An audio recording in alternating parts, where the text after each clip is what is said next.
I went into this review expecting these to be a minor upgrade compared to the EW200, but these are so much more than that. Thank you to the folk at Simgot for making this review possible by sending me this demo unit. All thoughts and opinions are my own. So let's jump straight into how these are built. In typical Simgot fashion, these come with a simple yet special unboxing experience. You'll see the neat prints on the box, and when you take the outer covering off, there's very neat artwork of the IEMs on the inner sleeve. You get the IEMs small, medium and large ear tips, a carry case, the cable, extra rubber seals for the nozzles, a gold set of nozzles with a slightly different tuning compared to the silver ones, and you also get a few filters you can place inside the nozzles in case you want a softer delivery in the upper mids and highs. Moving on to the cable. It's a high quality silver plated oxygen-free cable with a braided design. The side that connects to the IEMs is terminated to a 0.78 mm connector, and the other end of it is terminated to a 3.5 mm jack. Moving on to the IEMs. They carry over the EW200 aesthetic with a metal build but have different face plates. This version has a chrome finish, so tends to show and hold on to fingerprints a lot. The HBB variant looks to have a matte finish, so won't have the same problem. Much like the EW200, this also has venting ports to help with the tuning, but the biggest difference is these have swappable nozzles for when you want two different tunings from these.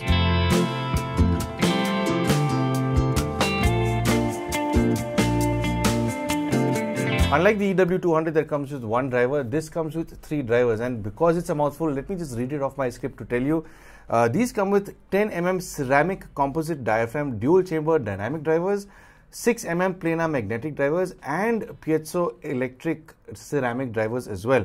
They've got a frequency response of 8 Hz all the way up to 40,000 Hz, and they've got a very easy to drive low resistance of just 28 ohms. On a volume front, I've been listening to these very comfortably between 25 and 30% volume. They are very comfortable there, but they start getting a little too loud for me at say 35-40% volume. So if you do intend on preserving your hearing, I wouldn't recommend listening to this beyond 40% volume over a prolonged period of time. Now, with every piece of audio equipment, they do thin out the lower in volume you go, and this kind of, I think, holds its own till maybe 20%, 15% does stay kind of rounded enough. There is a good amount of depth, but below 15% is where you see the lower frequencies start to disappear. When it comes to their soundstage, they do push out very slightly out of the IEM, but the stage does exist more on a horizontal plane than it does on a vertical plane. And of course, you do have good left and right separation with a dead center phantom channel. Now, the wider stage, I do presume, exists more so because of the venting ports that they have, because this also did help with the EW200, as well as those drivers they've used. In fact, some of these drivers I heard for the first time with the Simgot SuperMix 4, and they have done a very good job with these drivers in these as well. When it comes to the imaging, it is as crisp as it is with every other Simgot that I've tested in the past. In fact, zoning into your nuances is quite effortless. I found all of their products, maybe except for the entry-level ones that aren't as crisp as this, but it is pretty smooth and effortless when it comes to its overall imaging. Zoning in onto your nuances is very easy to do. Whether you want to focus in on vocals or instruments in different parts or layers of your music, it's very easy to do. Moving on to the realness of these IEMs, when it comes to their timbre, I think they are a lot truer sounding than some other IEMs I've heard in this price range, and I'm thinking specifically about the 500 LM, because that I felt had a bit of a timbre issue. It wasn't as true sounding as I thought it should have been, whereas this has a much more natural tonality coming towards you. It is definitely a lot truer sounding, so which makes me think I'd like to compare these two, because I think now with the more the higher end versions of the EW300, they are in a very similar price bracket now. High frequencies have a crispness and subtlety I wasn't expecting from these IEMs, but that piezoelectric and planar magnetic drivers do have a sense of magic here. There's a certain sense of vigor in this range combined with a healthy amount of discipline. I was expecting this range to be overdone, kind of like how the 500 LM is tuned, but Simgot has gone for a more natural approach here, thankfully. Violins, percussion, echo and reverb in this range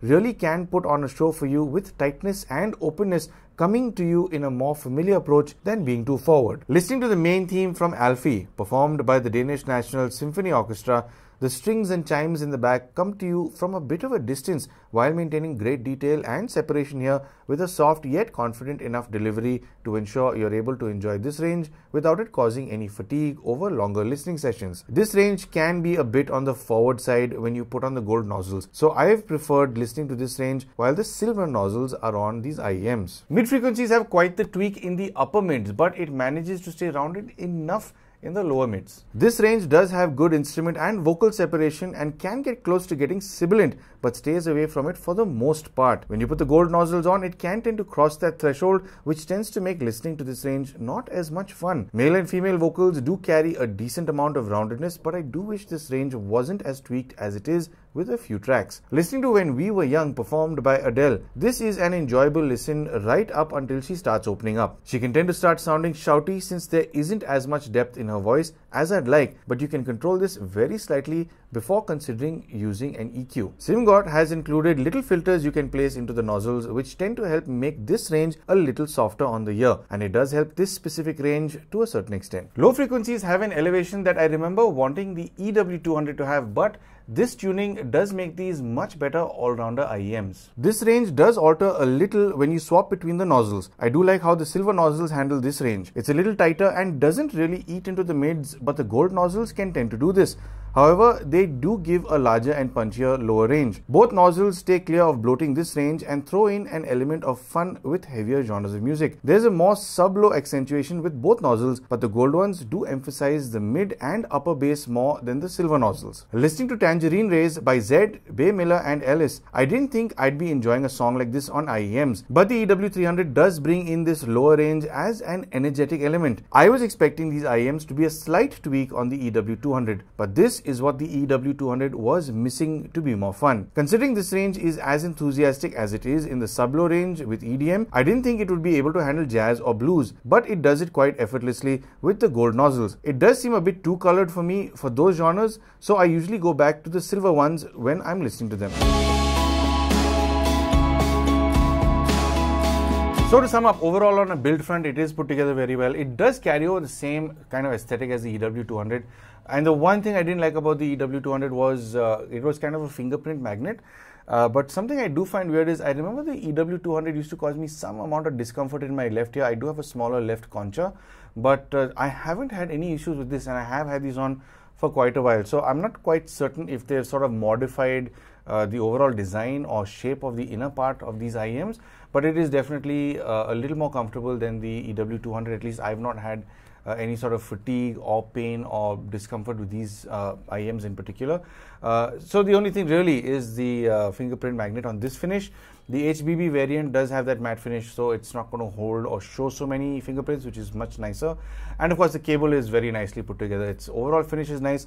The tightness over the ear is nice. It's a nice firm hug. It's not like too sort of sharp in the tension that it has, and it's not too loose, so I'd say it's just right. And when it comes to its overall sound, well, I was expecting this to be a very minor bump compared to the EW200. Part of me thought that this was going to replace the EW200, but very evidently it's not. It's just, you know, a bigger brother, so to say, to the EW200. In fact, the fact that it's got those nozzles, I wasn't expecting too much of a difference, because some Simgot IEMs that I've tested with nozzles don't have much of a tweak. You can't really tell that there's much of a difference, but with these nozzles there is, I won't say night and day, but you can tell that there are differences. There are more sort of shadows in one than the other, in the sense there is a little more emphasis in bass with one set of nozzles and a little less. So the upper and mids get a little more elevated, I think, with the gold ones, and they're not as elevated with the silver ones. So you do have slightly crisper mids with the silver nozzles.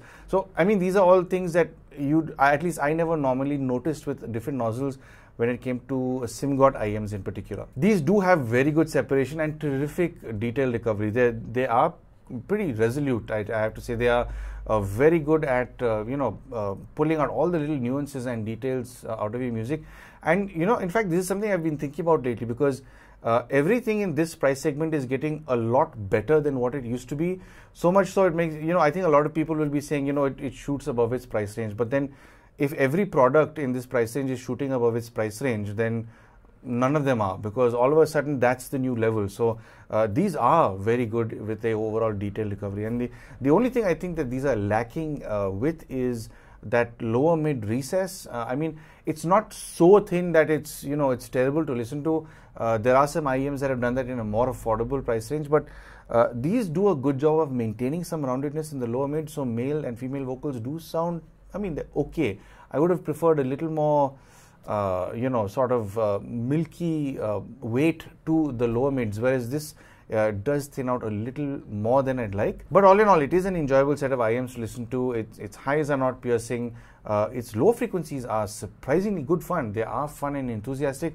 No, they are not bloated like TWS earphones, and I'm really grateful for that.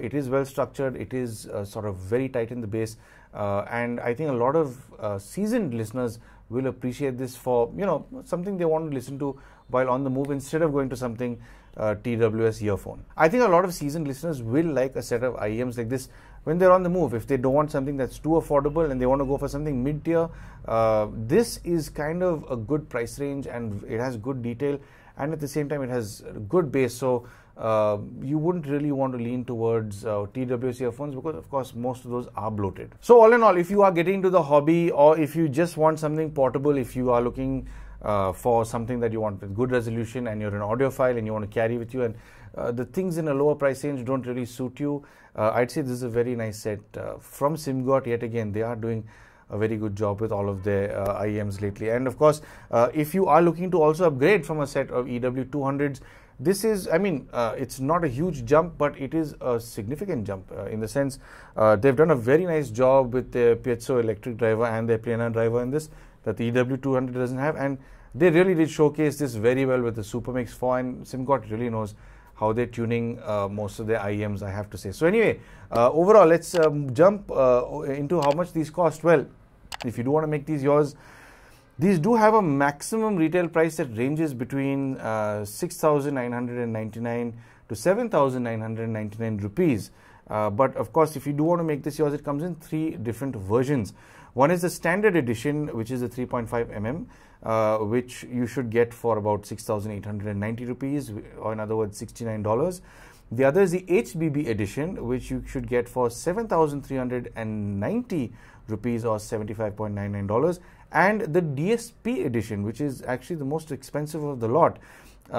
This you can get for 7,690 rupees, or $79.99. So I'd say, I mean, value for money wise, I think these are all, I mean, they're good value for money, but I like having the 3.5 mm because I can, you know, mix and match it with, if I want to plug it into my portable music player, or a portable dongle DAC, or a different dongle DAC for, you know, different coloration, or if I want to plug into a separate amp. The minute you say DSP, you're locked in with that. There's no amount of coloration you can do unless you're into the whole EQ tweaking stuff. But all in all, I'd say it's a nice set of sounding IEMs. I would recommend these, and of course, if you do want to buy these, I will leave the links down below. So I hope you found this video helpful and informative, and I do hope that I've helped you make some sort of purchase decision. If you would like to help support the channel, I'm sure you know exactly how to. But of course, thank you for tuning into Paul's POV for some sound advice.